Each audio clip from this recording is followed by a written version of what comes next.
happy day. Hey, Chris Van Bloem from the Empty Nest Kitchen here on behalf of AARP Maryland, my favorites. And we are here because, listen, the winter of our discontent is finally over and we're all coming out of our holes. Summer is here.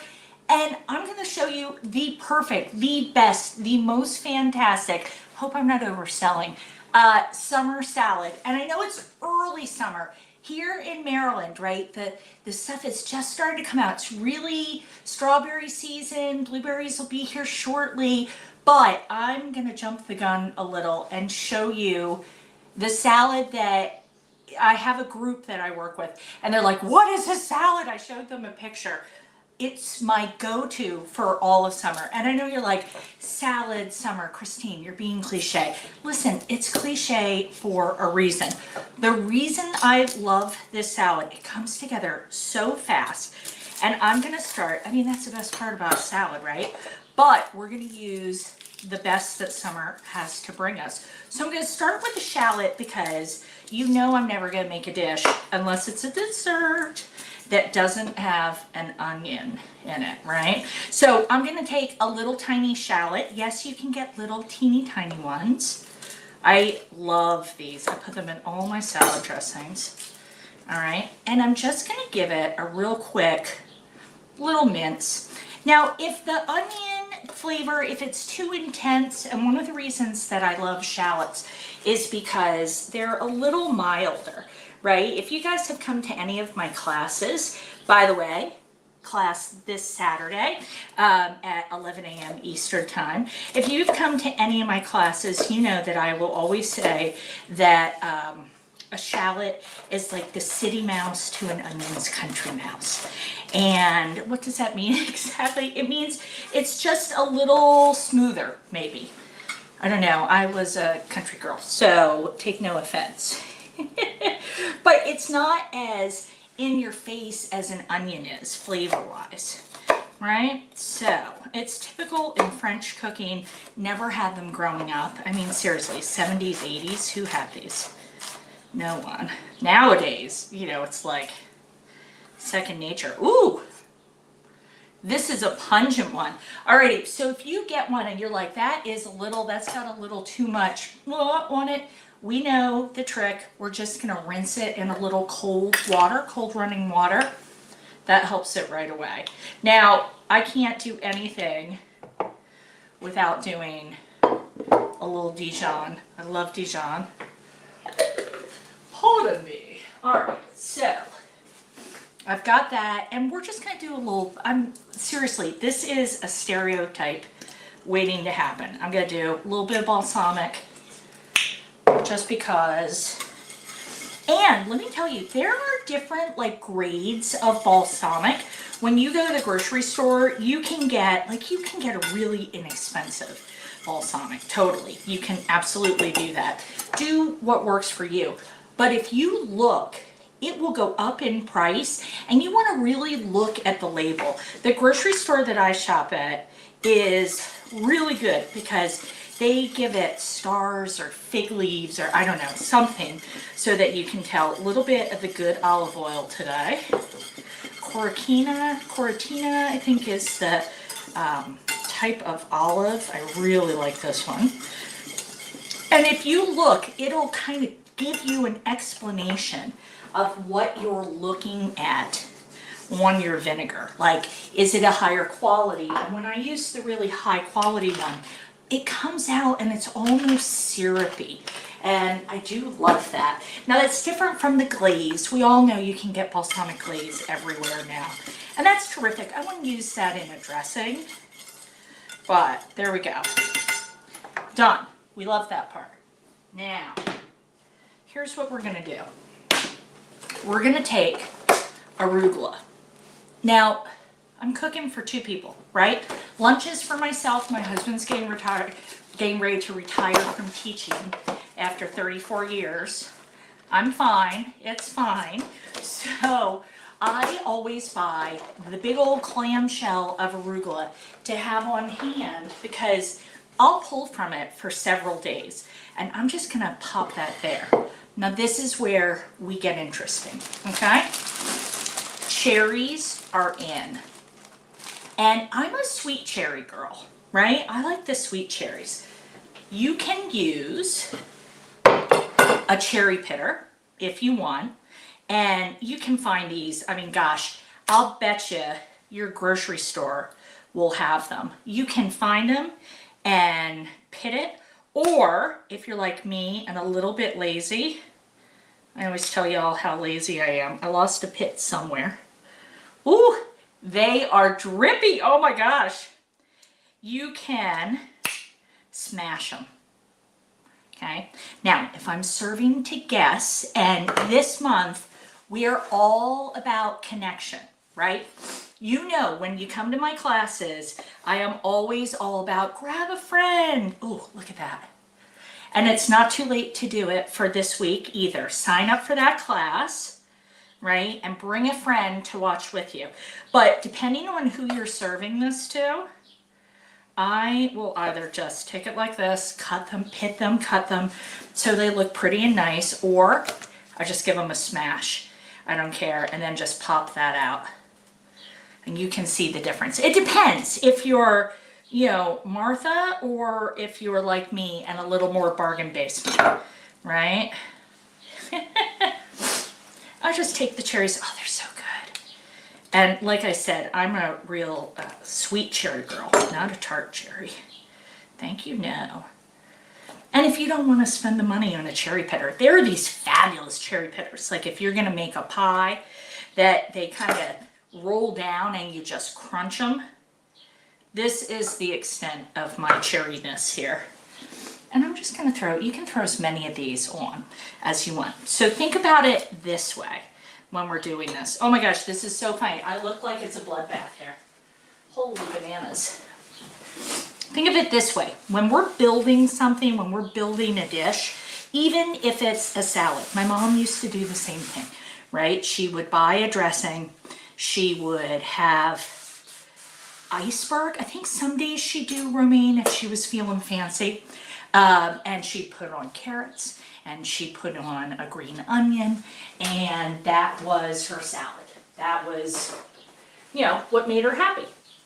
But when I'm looking at it, I'm looking at salty, sweet, sour, tangy, right? I'm looking at all of the things here.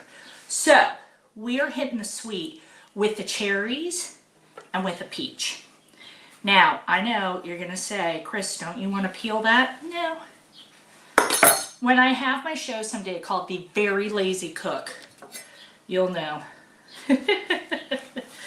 I was telling someone the other day, if there is a way to take a shortcut that doesn't compromise our dish, I'm all about it. Ooh, this is a clingstone, baby. This sucker is not coming off. Let's see if we can do it this way. I think the last thing that I want to eat in my life is a perfectly ripe peach. And I met somebody the other day that was like, absolutely not, no stone fruits. I'm like, are you kidding me? A peach is the greatest. Oh my gosh, when it dribbles down your arm, holy cow. All right, so can you see how pretty and colorful this is already? Oh my goodness, even with my peach fighting me. It's early. It's early for peaches, but like I said, I was optimistic when I walked in the store the other day. And one of the things that I do like to use are the Rainier cherries. I don't know if you've ever seen those, but they're kind of yellow and red, and I like those a lot. I like the color they bring. I like their flavor, but this one will be fine. So we've got our tangy from, or our sour from our vinegar. We've got our sweet from our fruit. Let me wash my hands. So good. Wow, that tastes fantastic. Very good. We've got our bitter from the arugula.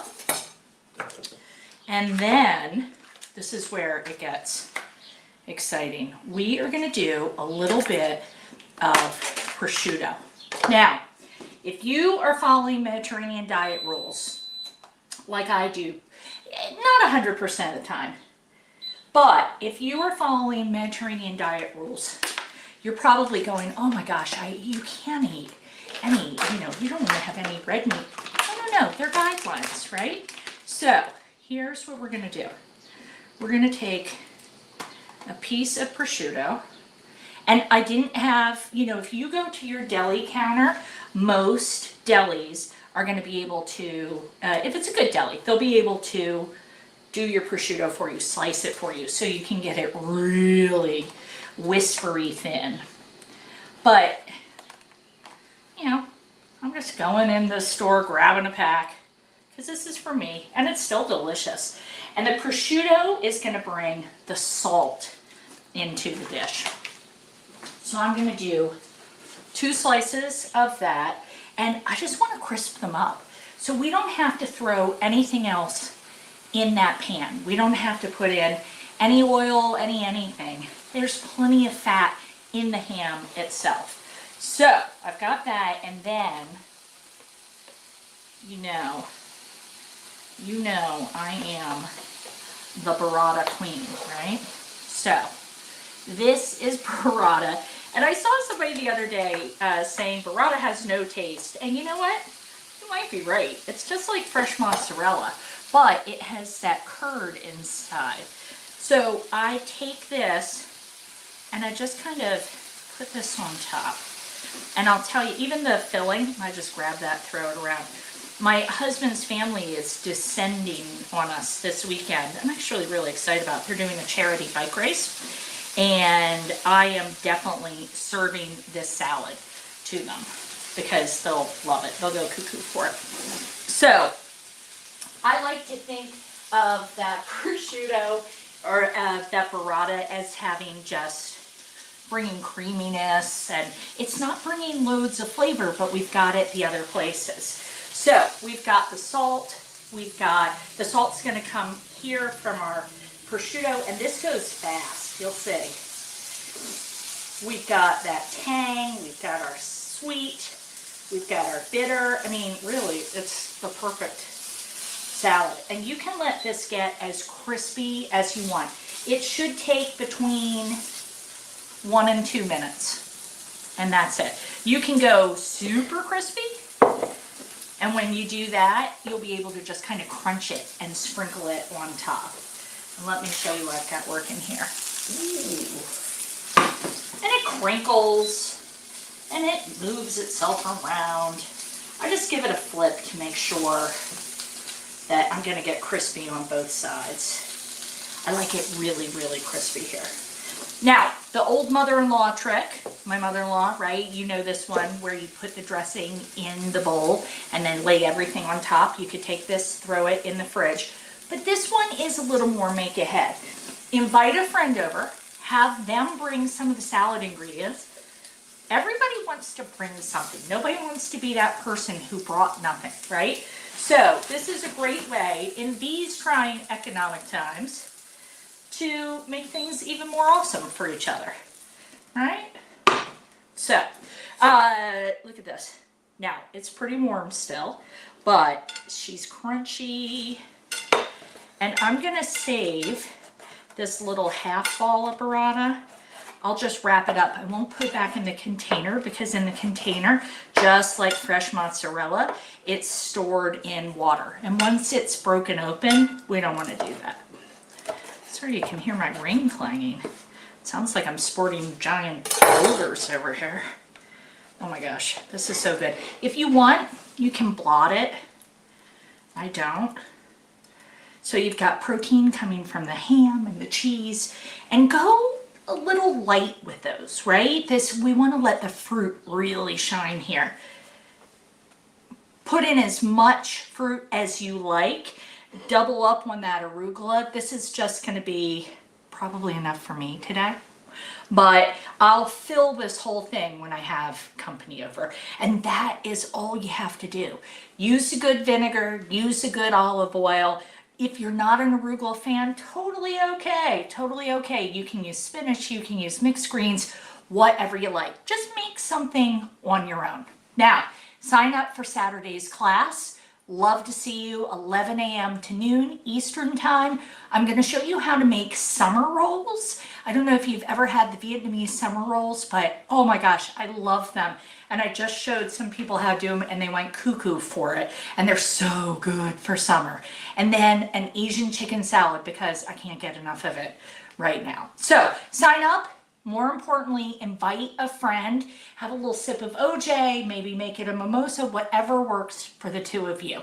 But you've got that link right there. Sign up, and I'll see you on Saturday. Bye, everyone.